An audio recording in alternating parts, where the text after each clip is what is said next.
This message comes from NPR sponsor Discover. If you use debit over credit, get Discover Cashback Debit, a checking account that rewards with cash back on everyday purchases. See terms at discover.com/cashbackdebit. Discover Bank, member FDIC. Hey everybody, it's Brittany Luse, and thank you so much for tuning in to It's Been a Minute from NPR.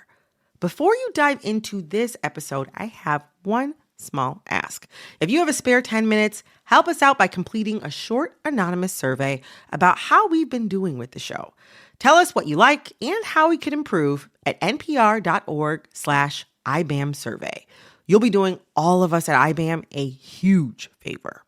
That's npr.org/IBAM survey. Thank you so much. Hello, hello. I'm Brittany Luse, and you're listening to It's Been a Minute from NPR, a show about what's going on in culture and why it doesn't happen by accident.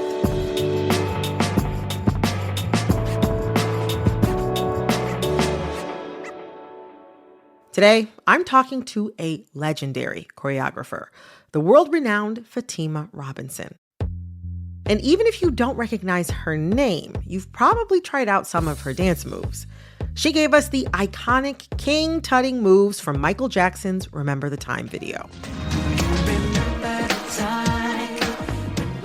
And she had us all rocking the boat with Aaliyah.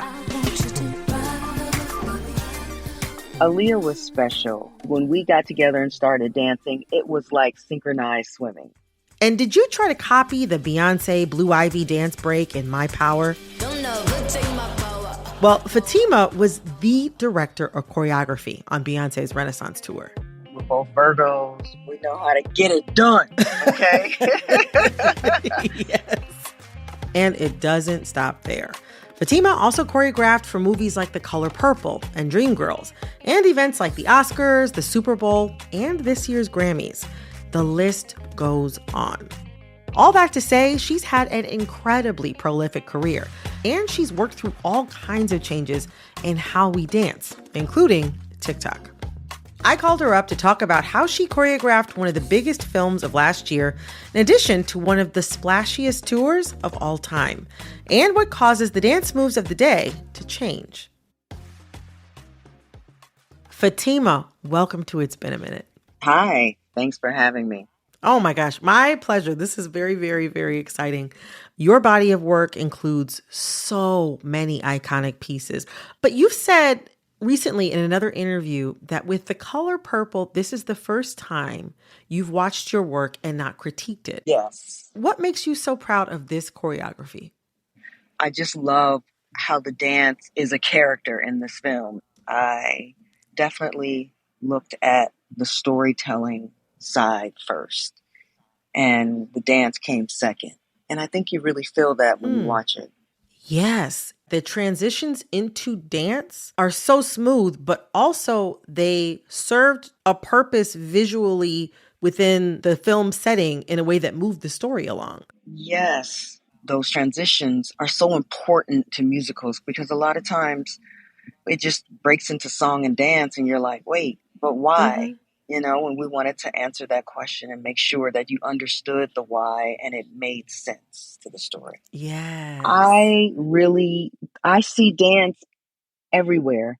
And so the little nuances of like the rolling of the neck when a woman has had it up to here, you know when she is completely over you, she is rolling her neck and can't be bothered.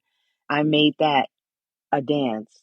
When Corey is building the house, the energy of the guys and the chanting, I've been working and working and working till the sun goes. I took a page out of Black fraternities and how they come together, and the stepping and how that is unity between brothers together.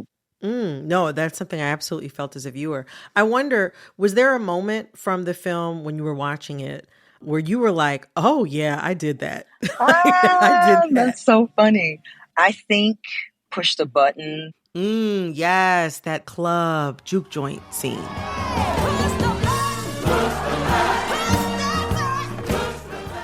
The idea of the lights going out, I remember being in rehearsal and like running over to the lights and turning off the lights on that part and making it real like dark and sexy. And, I've been going to Jamaica for 30 years on holiday, hanging out in clubs, going to reggae clubs when I was growing up. I always said clubs were my classroom because I'm self-taught. Bringing that into this dance, into the story, that type of winding that we see at the reggae clubs and how much fun that is to do. I just thought this was such a wonderful place to put it. And I love the reaction that I get when I'm in the theater. Everyone's like, ooh, It's so great.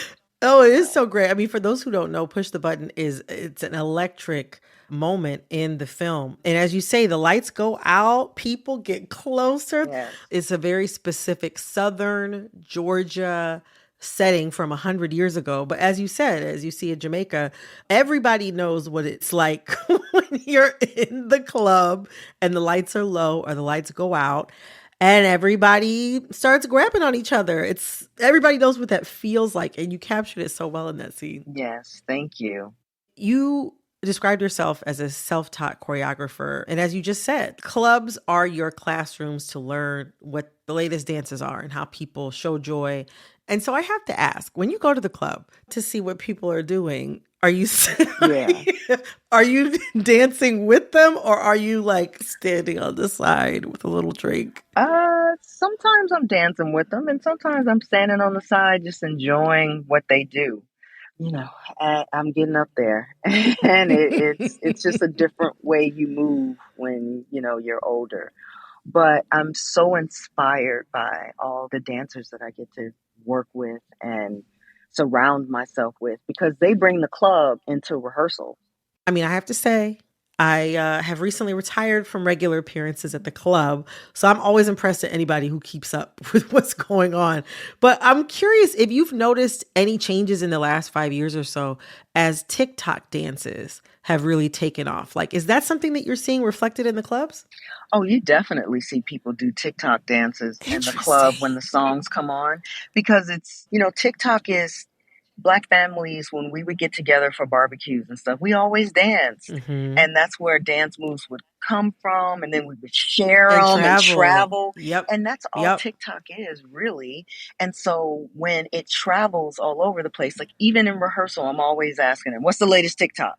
If I'm with kids, if I hire any young kids, I'm like, show me what you're doing. Uh-huh. And then I'm learning all the dances from them.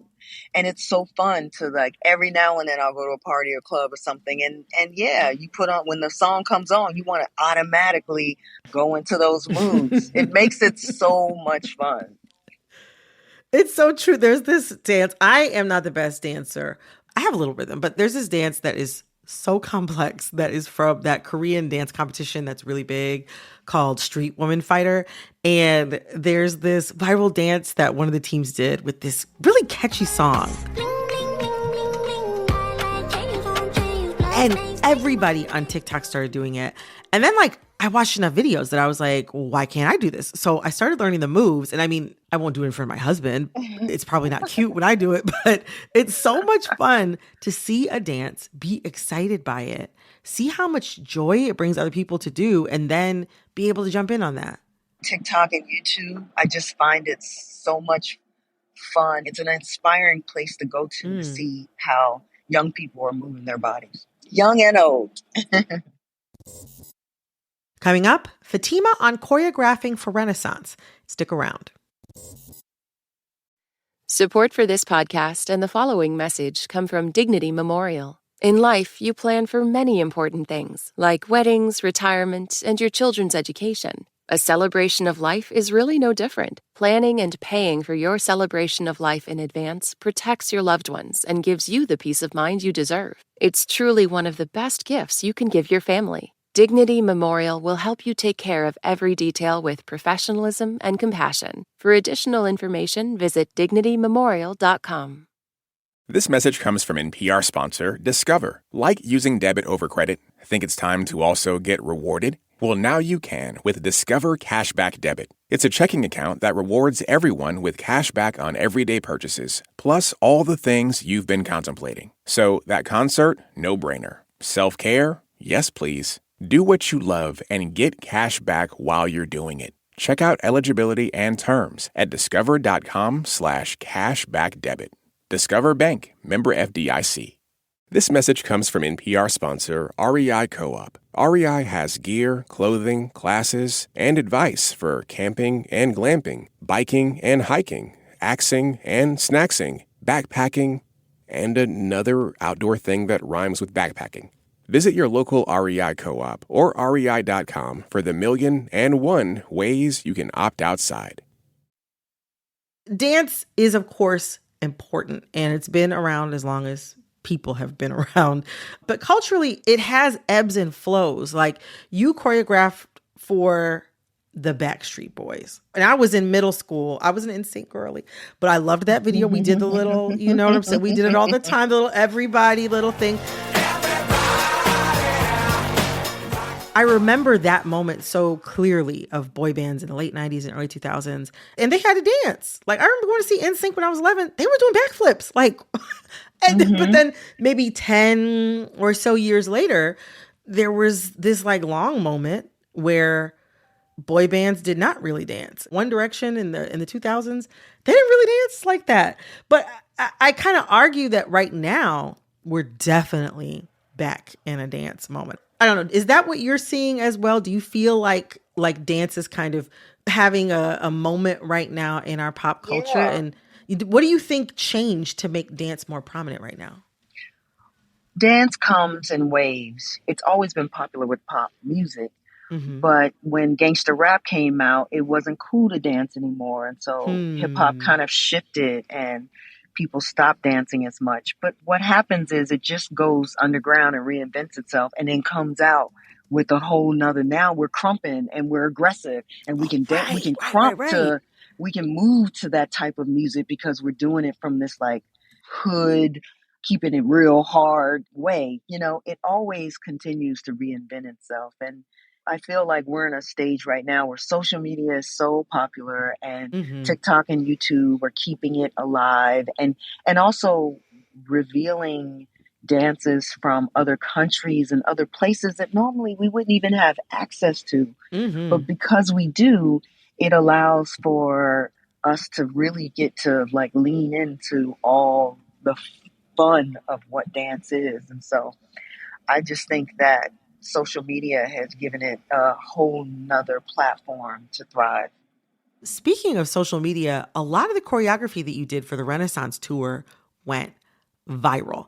And I was there opening night, Stockholm. Oh, I was right there. You were there opening night? I was there opening night. I love it. And my husband and I had the time of our lives. Wasn't it incredible? It was incredible. But then all summer, every time I opened up TikTok, I mean, it was like I was getting clip after clip after clip of choreography. And it was interesting to me because I could understand it and appreciate it in both of those different forms. And it seemed to me like Beyoncé as a director was thinking about how the world tour would work for, you know, A, the people attending, B, the people seeing clips on social media, and then C, the people watching the documentary in the theaters. And you collaborated with her on all this. How did you react to seeing your work in all those different places? You know that you're part of something that's really big and something that you feel is going to shift culture. I mean, the album and the music alone was shifting culture. It just reminds me of when I was a 12-year-old girl going to see Jackson 5 for the first time. And that was the big concert. Wow. For me, it's like Beyonce is our Michael Jackson of now. And it was just such an honor to be a part of something so huge. Once you put the dynamic of such an incredible stage show that really came from her mind, then you knew that you were on to something really exciting. And it's so fun to watch, you know, you were there for the first show, to see that first show, to see the things that you go, will the crowd respond to this? Will the crowd love this? Like when she first did it, that pause. Oh, the mute. We didn't know. We didn't know. Like, no one knew. And everyone kept singing the song and they were so confused. And I remember going, maybe we should take that out of the song because it doesn't seem like it's landing. And she just kept doing it. Look around, everybody. Look around this. And then next thing you know, with people sharing things online, everyone did the mute. And it was like, what? It was crazy. And it's why putting stage performances together is one of my favorite things to do as a choreographer.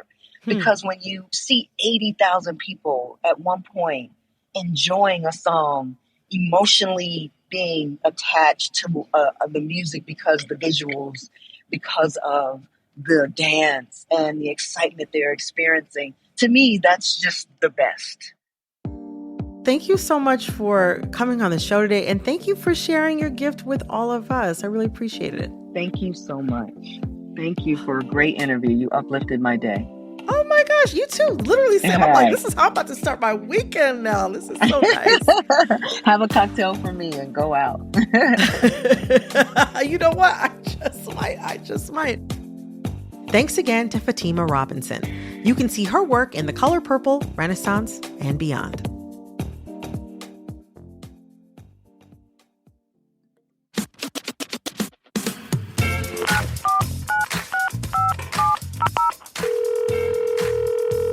Hey, Brittany. Hey, Brittany. Hey, Brittany. Hey, Brittany. Love your show. This is Tiffany from New Jersey. Since a lot of people will be celebrating Valentine's Day this weekend with our friends and lovers, I've been wondering, what are some gift ideas that aren't just the usual flowers and chocolate? Hey, Tiffany, thank you so much for calling all the way from New Jersey in with this question. Now, me, myself, personally, I'm actually not really that into Valentine's Day. Me and my husband have been together for almost 9 years at this point. And we like to do birthdays as like the big thing because that's like your special individual holiday. You know what I'm saying? But Valentine's Day to me is about love, comfort, and just showing somebody that you thought about them, right? In the spirit of that, we're trying to think about going beyond the same kind of flowers and chocolate that are at every single checkout line, from CVS to your local florist. Now, I mean, you can never go wrong with a handwritten card. You also can never go wrong with cold hard cash, in my opinion, on a day like Valentine's Day. I think what you're looking for is an answer that's a little bit more creative. Now, me, myself, personally, what I would love to receive is like a year-long paid subscription to a niche film streaming app. Like, I'm a big Mubi girl, MUBI. They have all types of really beautiful, but also sometimes really random, like 18-minute short films that are about somebody frying an egg while crying from like 1976. That's my type of carrying on. If you get me one of those, that's a surefire way to my heart. But additionally, I'm a practical gal as well, so I wouldn't turn down a gift card. Me, myself, personally, speaking for Brittany Luse only, a Cheesecake Factory gift card will absolutely win your way into my heart. And also, in light of the fact that some of us still may be recovering from the holidays, I think that perhaps maybe the greatest, most thoughtful gift that you could give in lieu of flowers and chocolates is to pay a student loan bill, because that never stops, no matter what the holiday is. So, all that considered, I think I've given you some pretty good ideas to work with. But I hope that regardless of whatever your relationship status, who you love or how you love, you have a beautiful Valentine's Day weekend with those you care about, even if that's just you. Tiffany, thank you so much for calling in with this question, and I hope you have a fab weekend full of whatever you love. Hey everybody, Brittany Luse here, and thank you so much again for listening to It's Been a Minute from NPR.